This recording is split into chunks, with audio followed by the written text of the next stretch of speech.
Alhamdulillah, Alhamdulillah, wassalatu wassalamu ala rasulillah wa ala alihi wa sahbihi wa man wala. La hawla wa la quwwata illa billah.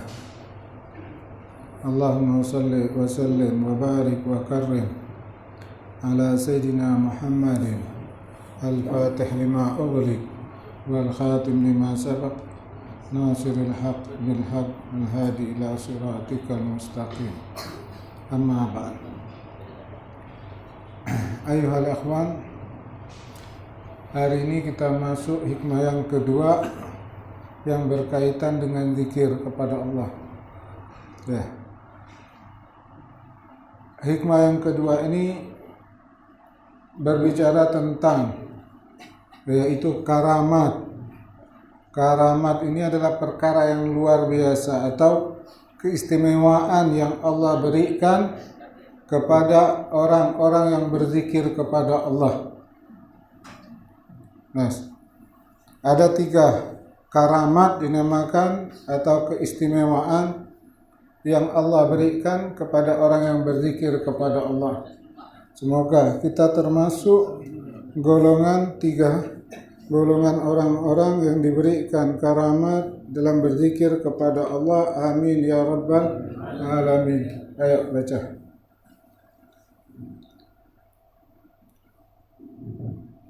Bismillahirrahmanirrahim. Akramaka bi karamatin salas. Ja'alaka zakiran lahu wa lawla fadluhu lam tazunanna fi jawayati dhikrihi alayk. وجعلك مذكورا به تحقق نسبته لديك وجعلك مذكورا عنده فانتقم نعمته عليك. Allah memuliakan kamu dengan 3 kemuliaan. Pertama, Allah menjadikan engkau berzikir kepadanya, padahal andaikan jika bukan karena karunia Allah, niscaya engkau tidak layak berzikir kepadanya. Ini yang pertama. Allah jadikan kita berzikir.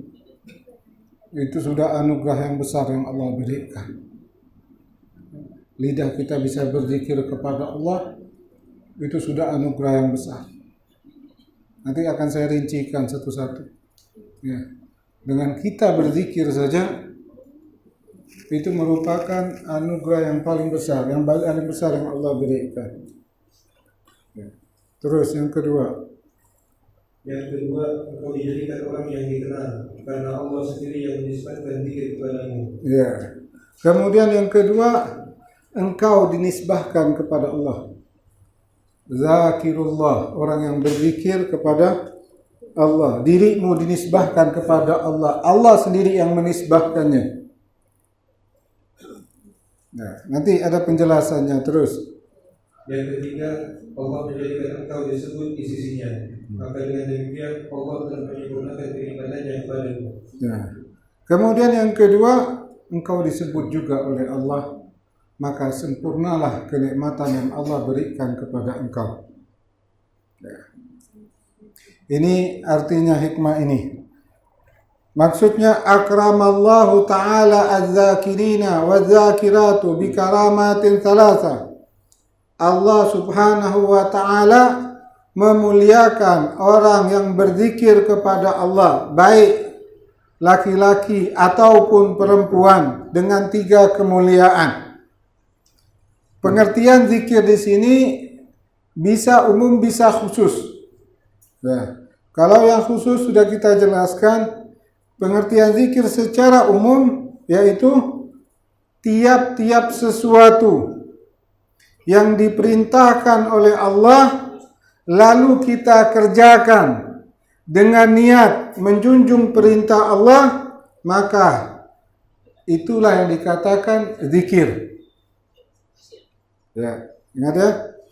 Tiap-tiap sesuatu yang diperintahkan oleh Allah lalu kita kerjakan dengan niat menjunjung perintah Allah, itu zikir. Ya. Apakah itu berupa ucapan dengan lisan kita, atau pandangan mata kita, atau pendengaran kita, atau melangkahnya kaki kita. Ya. Kalau kita melangkah ke tempat yang baik, Karena Allah perintahkan, maka kaki kita berzikir kepada Allah. Kita mendengar sesuatu yang Allah perintahkan, kita bertelinga, kita berzikir kepada Allah. Mata kita melihat sesuatu, melihat seperti melihat Al-Quran, itu mata kita berzikir kepada Allah. Tiap-tiap anggota tubuh kita melakukan sesuatu yang diperintahkan oleh Allah, dan dia melakukan karena menjunjung perintah Allah, maka anggota tersebut berzikir kepada Allah. Jelas?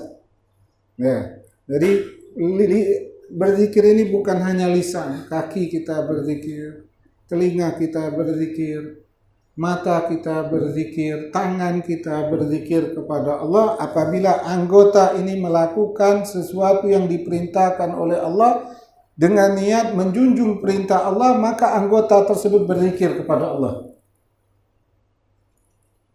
Jelas? Ya. Ya. Jadi setiap yang kita lakukan karena tujuan melaksanakan perintah Allah, kalau menggunakan kaki kita berzikir. Tangan kita berzikir kepada Allah. Mata kita berzikir kepada Allah. Apa saja anggota tersebut kita gunakan untuk melaksanakan perintah Allah dan dengan niat menjunjung perintah Allah, maka orang itu dikatakan berzikir kepada Allah. Jelas? Ya, seperti kita menuntut ilmu agama. Kita tujuan menuntut ilmu agama karena menjunjung perintah Allah. Andaikan kita duduk di sini dari rumah kita sampai ke sini 3 jam, di sini majlis 2 jam, balik lagi 2 jam. Andaikan semuanya 5 jam, kita terhitung 5 jam berzikir kepada Allah. Tapi kalau niatnya menjunjung perintah Allah, maka orang itu dalam keadaan berzikir kepada Allah. Nah, gerakan tubuhnya walaupun di perjalanan dia tidur, tidak ngomong, tidak berzikir, tapi perjalanan terhitung 3 jam, dengan perjalanan 3 jam itu berzikir kepada Allah walaupun dia tidur. Dalam perjalanan dia niat untuk menuntut ilmu, ya kan? Di perjalanan itu terhitung zakirullah, orang yang berzikir kepada Allah. Ya. Begitu juga andaikan seorang istri melayani suaminya dengan niat menjunjung perintah Allah, maka dia disebut zakirah, orang yang berzikir kepada Allah. Andaikan dia membuatkan suaminya air, menyucikan pakaiannya, menyiapkan makanannya, berapa jam yang dia lakukan.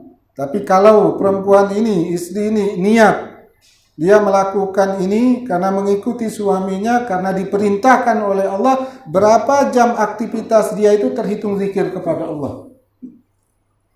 Tapi dengan niat menjunjung perintah Allah, karena Allah, maka terhitung dia berzikir kepada Allah.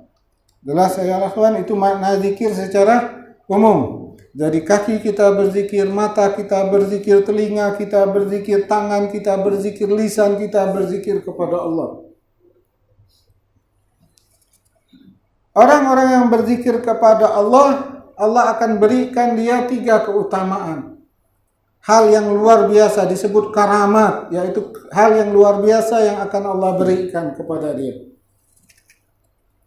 Yang pertama, al-ula ja'alahumullahu ta'ala mahallan lidzikir wa ahala qulubuhum tatawajjahu ilaihi thumma adzaqahum lazzata dzikrih wa aina dzalika laula fadluhu wa karamuhu ta'ala wa'zim biha minal karamat. Yang pertama, Allah menjadikan anggota tubuh mereka itu berzikir kepada Allah.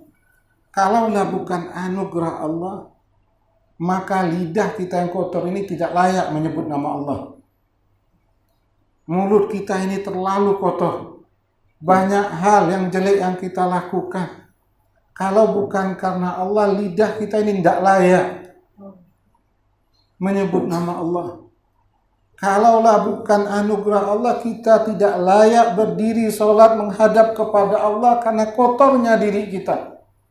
Karena hinanya diri kita. Itu yang pertama. Ya. Allah menjadikan anggota tubuh kita berzikir itu adalah anugerah yang Allah berikan. Dan Allah alihkan hati kita menghadap kepada Allah, Allah gerakkan hati kita menghadap kepada Allah, itu juga anugerah Allah. Dan yang Allah berikan kelezatan di dalam zikir itu juga anugerah Allah. Ini anugerah yang pertama. Jadi anugerah yang pertama, Allah jadikan anggota tubuh kita berzikir itu merupakan anugerah Allah yang Allah berikan kepada kita. Kalaulah bukan karena anugerah Allah, maka tubuh kita ini tidak layak menyebut nama Allah. Dan kalau bukan karena hidayah dari Allah, maka kita tidak mungkin berzikir kepada Allah. Kalau bukan karena hidayah, kalau bukan karena taufik dari Allah, kita tidak mungkin berzikir kepada Allah. Nah, walaupun di samping kita orang berzikir, di depan kita orang berzikir, di belakang kita orang berzikir, di samping kita, kanan kiri kita orang berzikir, kalau kita tidak dapat hidayah berzikir, kita tidak akan berzikir. Mungkin kumpul semua di masjid, semua orang berzikir, dia diam aja. Padahal sekelilingnya orang berzikir. Begitulah hidayah Allah. Hidayah ini mutlak milik Allah Subhanahu wa ta'ala. Jadi seseorang itu berzikir, bisa berzikir kepada Allah, itu tergantung dari hidayah dari Allah, tergantung taufik dari Allah. Dan hidayah ini mutlak milik Allah. Ya. Hidayah ini tidak Allah berikan karena pertemanan kita, karena teman kita orang berzikir, kita berzikir, enggak. Hidayah ini tidak Allah berikan karena hubungan suami istri. Hidayah ini tidak Allah berikan karena keturunan, enggak. Hidayah ini mutlak milik Allah. Ya. Ada anaknya taat kepada Allah, sholat, zikir, masjid, bapaknya enggak. Nah, bapaknya meninggalkan sholat, padahal tinggal bersama, tidur bersama, makan bersama, karena hidayah itu milik Allah. Atau sebaliknya, bapaknya taat, anaknya tidak, padahal tinggal bersama, karena hidayah itu bukan kaitan dengan hubungan anak, istri, suami, tidak. Hidayah itu milik Allah. Atau juga istrinya taat, Masya Allah, taat kepada Allah, patuh kepada Allah. Suaminya tidak taat kepada Allah, makan bersama, tidur bersama gitu. Itulah hidayah. Hidayah milik Allah, mutlak milik Allah. Kalau bukan karena hidayah dan taufik dari Allah, kita tidak bisa berzikir kepada Allah. Ini anugerah yang pertama. Allah menggambarkan di sini dalam Al-Quran, daraballahu mataran lilladzina kafaru imra'ata nuhin wa imra'ata lutin kanata tahta abdaini min ibadina salihaini fakhanatahuma falam yughniya anhuma minallahi syai'a. Allah mencontohkan orang-orang yang kafir, yaitu istrinya Nabi Nuh, istrinya Nabi Lut. Ya. Dua perempuan ini suaminya orang soleh, rasul. Ya. Dua wanita ini, dua-duanya istrinya adalah rasul. Ya, kanata tahtana abdin min ibadina salihaini fakhanatahuma, tapi keduanya berkhianat kepada suaminya, istri Nabi Nuh dan istri Nabi Lut. Dan si suami tidak berdaya. Sudah cukup, udah Nabi Nuh nasihatkan istrinya, tidak bisa. Karena hidayah itu bukan, karena hidayah itu mutlak milik Allah. Tidak berdaya. Bukan tidak berdaya, Nabi Nuh tidak. Nabi Lut sudah menasihati istrinya. Sudah, semua nasihat dikeluarkan. Tapi hidayah itu milik Allah. Padahal istrinya siapa? Suaminya Rasul. Begitu juga Nabi Nuh. Istrinya dinasihatkan. Falam yughniya anhuma minallahi syai'an. Mereka tidak berdaya sama sekali. Nabi Nuh tidak berdaya, Nabi Lut tidak berdaya. Karena hidayah itu milik Allah, mutlak milik Allah. Begitu juga anaknya Nabi Nuh, Kan'an, dinasehatkan, diajak, tapi mereka tidak berdaya. Jadi saat kita bisa berzikir kepada Allah, bersyukur. Kalau bukan karena hidayah dan taufik dari Allah, kita tidak bisa berzikir kepada Allah. Bukan karena teman kita berzikir, keluarga kita tidak. Bisanya kita berzikir karena hidayah dan taufik dari Allah. Dan hidayah ini mutlak dari Allah. Hidayah ini tidak ada kaitannya pertemanan, tidak ada kaitan suami istri, tidak ada kaitannya keturunan. Maka Nabi mengatakan, wa ma alaina illal balagh. Kami hanya menyampaikan. Perubahan, tidak perubahan itu adalah hidayah dari Allah. Jadi yang pertama yang harus kita syukuri bahwa Allah menggerakkan lisan kita untuk berzikir atau menggerakkan tubuh kita untuk beribadah kepada Allah. Kita bersyukur kepada Allah karena tanpa hidayah dan taufik dari Allah kita tidak akan bisa taat kepada Allah Subhanahu wa ta'ala. Jadi kalau harta, kedudukan, innallaha yu'ti man ahab wa man lam yuhib. Kalau untuk harta, kedudukan, Allah berikan orang yang dia cintai dan orang yang tidak dia cintai, dikasihkan. Jadi kalau kita dapat harta, tidak seberuntung kita bisa berzikir kepada Allah. Karena harta ini Allah berikan cuma-cuma. Orang kafir dapat, orang fasik dapat, orang zalim dapat, orang taat dapat, orang tak taat dapat. Karena Allah berikan kepada orang yang dia cintai dan orang yang tidak cintai. Tapi hidayah hanya Allah berikan kepada orang yang dia cintai. Jadi semestinya kita merasa beruntung dapat hidayah, kita bisa berzikir kepada Allah daripada kita dapat duit. Seharusnya. Andaikan kita bisa berzikir dengan dapat duit, kita lebih bahagia, merasa beruntung, kita bisa berzikir daripada dapat duit. Karena hidayah tidak Allah berikan kecuali kepada orang yang dia cintai. Tapi kalau harta, Allah berikan siapapun. Yang Allah cintai dan yang Allah tidak cintai, Allah berikan. Ya, siapapun bisa dapat duit atau orang. Ya. Kalau kita sudah punya prinsip demikian, kita lebih bahagia, merasa beruntung saat kita bisa taat, saat kita bisa berzikir kepada Allah daripada duniawi ini. Ya, ini kemungkinan besar akhir hayat kita bisa mengucapkan la ilaha illallah. Karena kita menganggap bahwa zikir ini keberuntungan yang besar daripada duniawi. Kalau ada prinsip seperti itu di hati kita, kita berzikir, duit tak dapat, tak apalah. Yang penting zikir, dia lebih beruntung. Ya, kalau di dalam hati kita macam seperti itu, dapat duit 1 juta tapi tak ada berzikir, kita merasa rugi. Ya.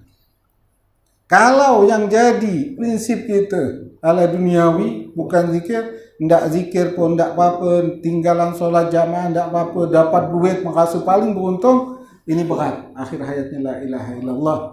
Akhir hayatnya yang akan diingat duniawi ya. Anak saya makan apa ya besok ya kalau saya mati? Terus harta di mana? Itu yang akan diingat akhir hayatnya. Karena dia merasa beruntung ketika dapat duniawi daripada zikrullah, daripada berzikir kepada Allah. Jelas ya ikhwan. Ya. Maka ulama mengatakan tidak ada keberuntungan apapun kalau engkau kehilangan Allah. Dan tidak ada kerugian apapun ketika engkau mendapatkan Allah. Yang artinya tidak ada keuntungan apapun walaupun kita dapat duit 10 juta, 100 juta, tapi zikir kita tinggal, solat kita tinggal, tak ada keberuntungan. dan tidak ada kerugian apapun saat engkau bisa bersama Allah. Saat kita bisa sholat, saat kita bisa berzikir, walaupun 10 juta hilang, 100 juta hilang, kamu tidak dalam kerugian, kamu dalam keberuntungan, karena engkau bersama Allah. Nah,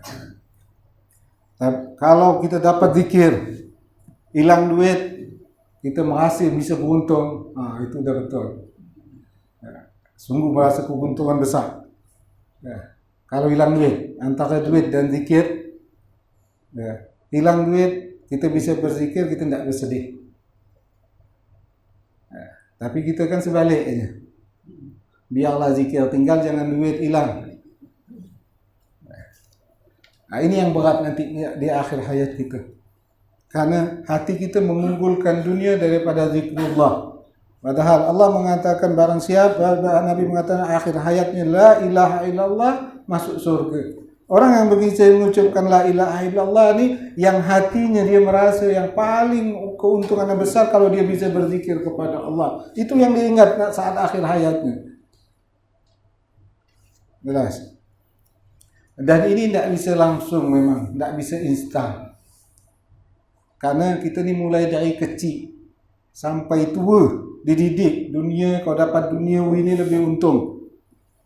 Dari kecil kita tertanam prinsip seperti itu.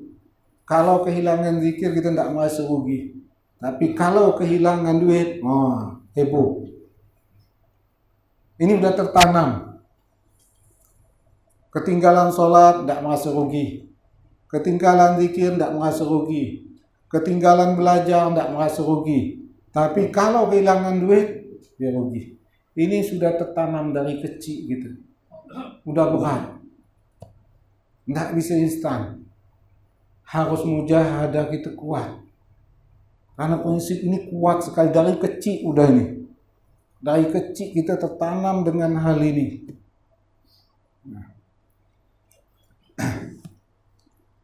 Dan untuk mengubah bahwa zikir ini menjadi keberuntungan yang besar daripada duniawi, ini tidak semudah membalikkan telapak tangan kata orang. Prinsip ini udah kokoh benar di hati kita. Ini sulit. Kita dapat materi itu adalah keberuntungan yang besar bagi kita. Biar sholat tinggal, tidak apa. Dapat duit 100 juta, tidak sholat berjamaah, tidak apa. Dia merasa beruntung. Dia tengok orang sholat siang, dia tak kerja, tak dapat duit.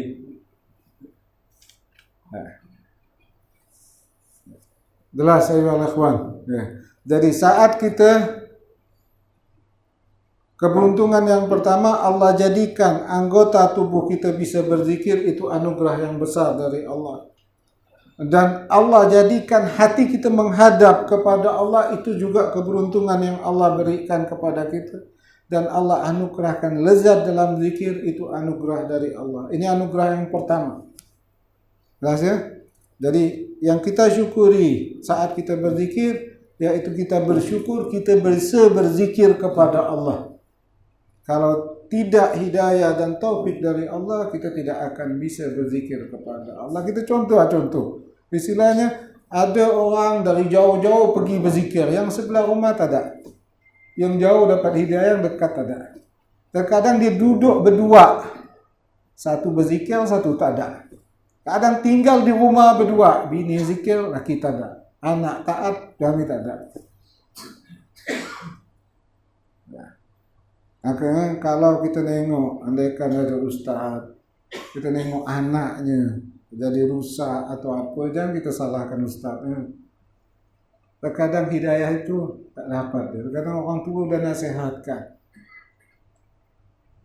Kadang orang tua macam Nabi Nuh, anak bininya. Kalau terjadi Nabi Nuh zaman kita, nasihatkan orang anak bini ke ancur lebur. Kalau jadi zaman kita kan, kalau ada Nabi Nuh hidup, anaknya kafir, bininya kafir. Kalau jadi kita bilang kan, nasihatkan orang anak agak bini ancur lebur. Misalkan orang enggak ada kaitannya. Anak baik tidak ada kaitan sama orang. Hidayah ini mutlak milik Allah. Nabi Nuh sudah berusaha keras menasihati istrinya. Nabi Nuh sudah berusaha keras menasihati anaknya, tapi Allah tidak memberikan hidayah keduanya, maka tidak berdaya Nabi Nuh. Nah, jangan mudah memponis orang. Nengok ada satu ulama, anak tidak benar, adalah keluarga pun tak benar. Nah, bukan seperti itu, salah. Orang tua tidak bisa memberi hidayah anaknya. Orang suami tidak bisa memberi hidayah istrinya, karena hidayah itu milik Allah. Nah, dan anak dan istri bagi suami itu ujian untuk dia. Jelas. Itu yang pertama. Yang kedua, ja'alahumullahu ta'ala mazkurin bihi ta'ala. Orang yang berzikir itu dia dinisbahkan kepada Allah. Ini hal yang luar biasa. Orang yang berzikir itu dinisbahkan kepada Allah. Zakirullah, berzikir kepada Allah. Andaikan tidak disebut zakir saja, orang yang berzikir, orang yang mengingat, tidak ada istimewanya. Sama seperti ketika dikatakan Rasul, tidak istimewa. Utusan bisa saja, utusan raja, utusan ini tidak ada yang istimewa. Ketika dinisbahkan kepada Allah Rasulullah, maka dia jadi manusia yang terbaik. Kalau hanya Rasul, tidak ada yang luar biasa. Tapi ketika dinisbahkan kepada Allah Rasulullah, jadilah dia manusia yang paling luar biasa, yang terbaik. Begitu juga kita. Ketika kita disebut zakirun, mengingat, tidak ada yang istimewa. Tapi ketika dinisbahkan kepada Allah zakirullah, ini kita menjadi hal yang istimewa untuk kita. Yang menisbahkan ini bukan kita, Allah sendiri menisbahkan. Yang menjadikan Rasulullah utusan bukan Rasulullah, Allah yang menisbahkan Rasul itu kepada Allah. Ketika nisbah itu kepada Allah, kemuliaan yang paling besar, yang sangat besar kepada orang itu. Saat orang yang berzikir kepada Allah, Allah menyebut zakirullah, hamba ini berzikir kepada Allah. Ketika dia dinisbahkan kepada Allah, itulah merupakan kemuliaan yang besar untuk orang yang berzikir kepada Allah. Ya, macam Kautas. Kautas ini tidak ada apa-apanya. Tapi ketika dijadikan, dinisbahkan kepada Al-Quran, tidak boleh disentuh kecuali dalam keadaan bersih. Orang najis tidak boleh nyentuhnya. Tidak boleh diletakkan bawah, tidak boleh ini. Karena ketika nisbahnya kepada yang mulia, mulia jadinya. Apalagi orang yang berzikir kepada Allah dinisbahkan kepada yang maha mulia.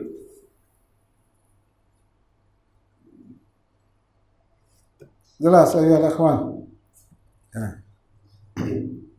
Allah Subhanahu wa taala berfirman, "Wadz-dzakirinallaha katsiran wadz-dzakirat." Laki-laki, perempuan yang berzikir, yang ingat kepada Allah. Jadi yang menisbahkannya siapa? Allah. Saat orang berzikir, maka langsung Allah nisbahkan zakirullah.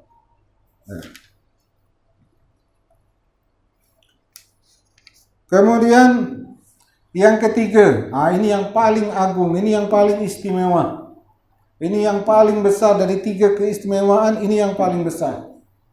Yaitu ats-tsalisatu allati a'zamul karamat, yang ketiga ini yang paling agung di antara keistimewaan yang Allah berikan kepada orang yang berzikir kepada Allah, ja'alahum mazkurin indallah fil mala'il a'la minal malaikatil mukarrabin.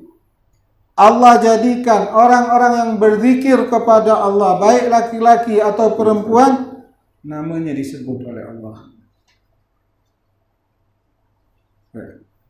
Namanya disebut oleh Allah. Ini hal yang istimewa, yang paling besar. Tidak usah sebut tak ya. Kalau di majelis ini saya nyebut nama gitu, nama seseorang, saya sebut dengan kebaikannya, kita besar tak hati kita di depan majelis ini. Fulan bin Fulan, orang begini depan majelis.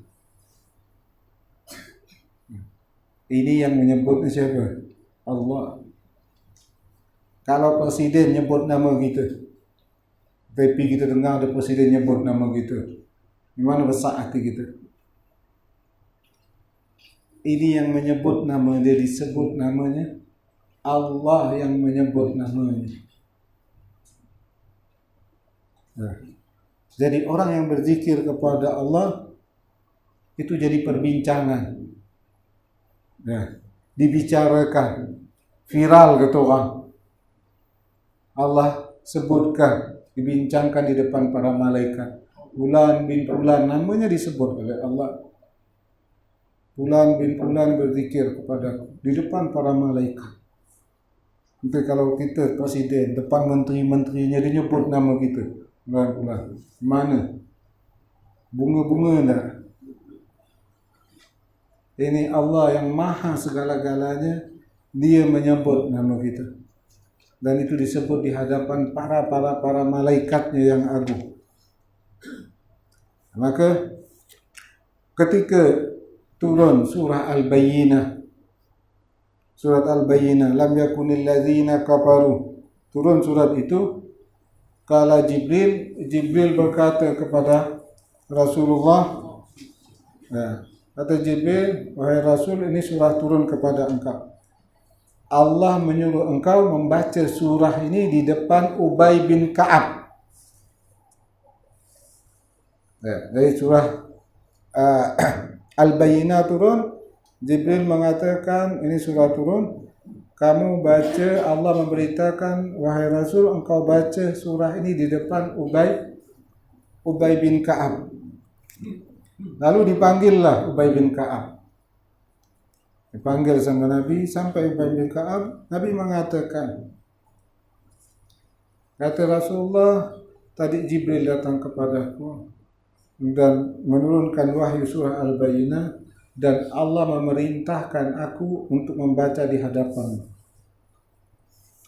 Apa yang ditanyakan oleh Ubay bin Ka'ab? Ubay bin Ka'ab mengatakan, awazukirtu sama ya Rasulullah, apakah namaku disebut oleh Allah wahai Rasulullah?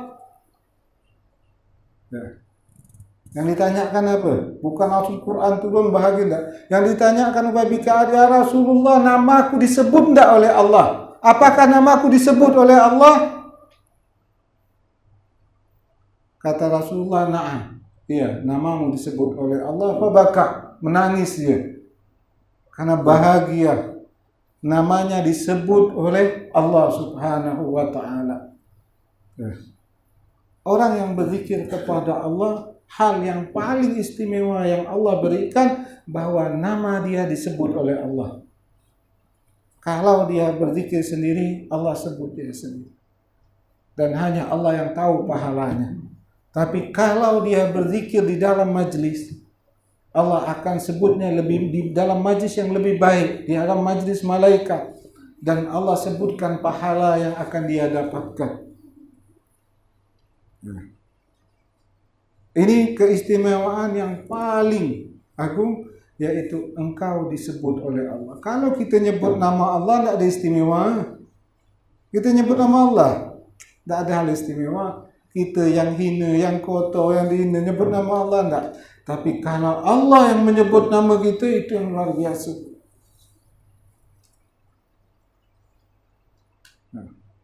Kita nyebut nama Allah tidak ada istimewa. Tapi Allah yang menyebut nama kita, ini hal yang luar biasa. Setiap orang yang berzikir kepada Allah, namanya disebut oleh Allah. Fulan bin Fulan berzikir kepada Allah. Fulan bin Fulan berzikir kepada Allah. Dan itu dibicarakan, disebut di hadapan para malaikat. Jelas ayuhal ikhwan. Jadi itu 3 keistimewaan saat orang berzikir kepada Allah. Yang pertama, Allah anugerahkan dia lidah dia, anggota tubuh dia, sehingga bisa berzikir kepada Allah.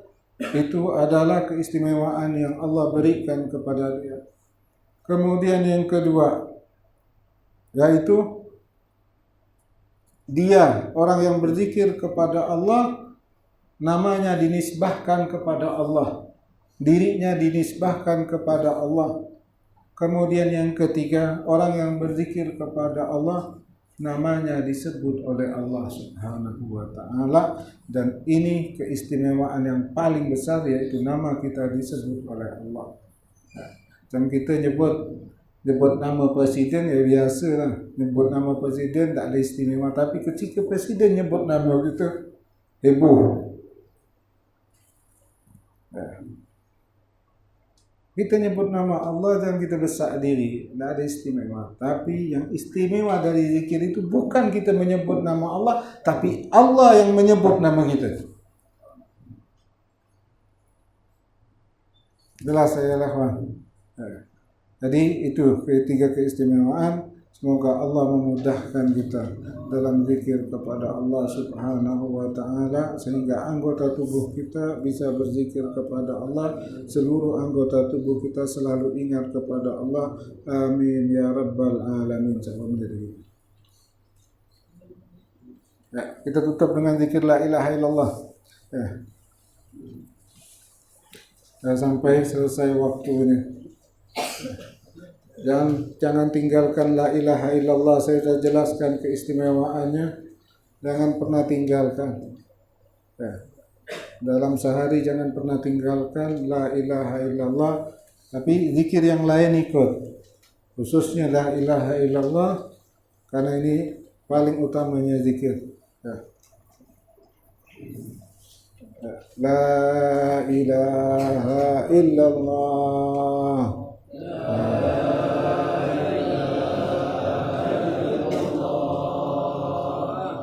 La ilaha illallah.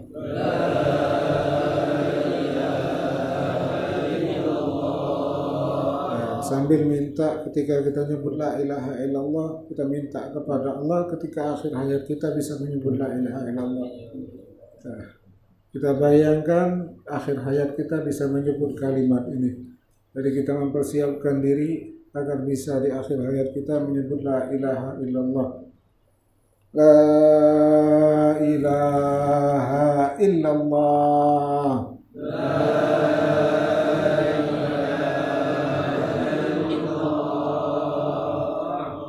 La ilaha illallah.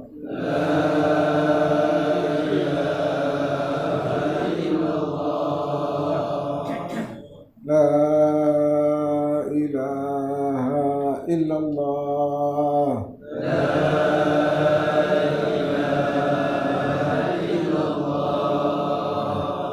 Terus minta kepada Allah akhir hayat kita dalam keadaan la ilaha illallah. Allah mudahkan kita mengucapkan la ilaha illallah. Kita minta terus ketika mengucapkan la ilaha illallah.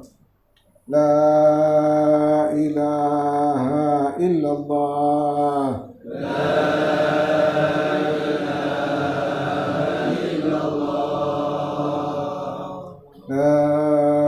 ilaha illallah.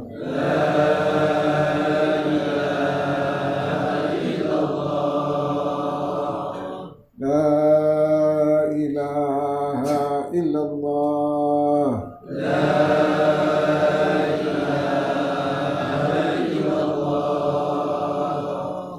La ilaha illallah.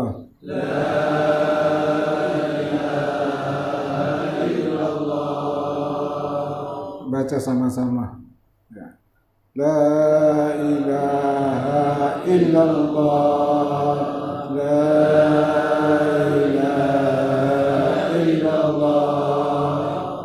La ilaha illallah. La ilaha illallah. La ilaha illallah. La ilaha illallah.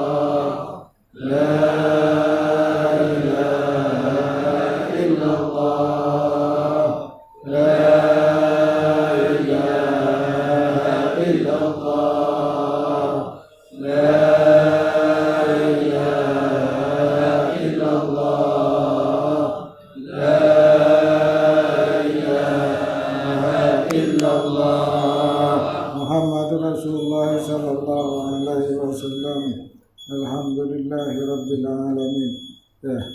Jadi kalau kita ada kegelisahan di dalam hati kita, biasanya kondisi iman kita lemah atau lama, maka perbanyak la ilaha illallah. Kata Nabi, jaddidu imanakum bila ilaha illallah. Jaddidu imanakum, yaitu perbaharui iman kamu dengan memperbanyak la ilaha illallah. Dalam keadaan musibah kita pergi la ilaha illallah untuk memperbaharui iman kita sehingga iman kita kuat. Jadi jangan pernah tinggalkan la ilaha illallah. Tetap baca. Ya, kita butuh keimanan yang kuat. Hidup ini udah susah. Di dunia ini hidup susah. Yang kita butuhkan mental untuk menjalani hidup ini. Bohong hidup tuh senang dah. Karena dunia ini tempat ujian, banyak hal-hal yang tidak kita senangi itu datang. Dari hidup ini berat. Maka yang bisa menjalani hidup dengan aman yaitu iman. Memperbaharui iman dengan la ilaha illallah.